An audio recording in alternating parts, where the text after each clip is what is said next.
Bonjour et bienvenue chez Amel Notaire. Cette semaine, on vous parle des cas d'exonération de paiement de la taxe de bienvenue.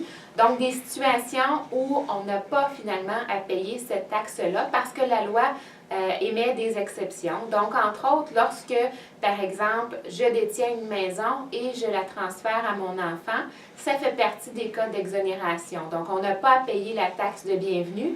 Par contre, la municipalité a la possibilité de vous facturer ce qu'on appelle un droit supplétif qui est d'environ 200 $, mais je vous dirais que c'est un moindre mal par rapport à la taxe de bienvenue qui peut être chiffrée dans les 1000 $. Sinon, si je possède personnellement une bâtisse et que je veux la transférer dans ma compagnie, eh bien, si je détiens un certain nombre d'actions en particulier, cette vente-là, ce transfert-là, ne génère pas de taxe de bienvenue parce qu'il y a une exonération.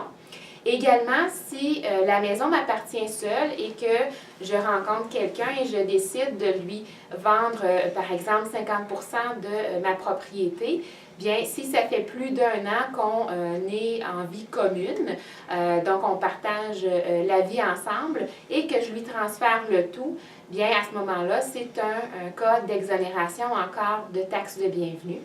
L'inverse, si jamais je suis avec quelqu'un et qu'on se sépare, je dois faire la transaction dans les 3 mois qui suivent la date de fin de notre vie commune pour pouvoir bénéficier de l'absence de paiement de taxe de bienvenue.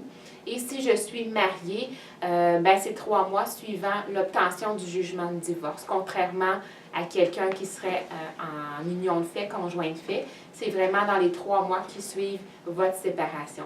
Donc, c'était un petit portrait des cas d'exonération de paiement de la taxe de bienvenue.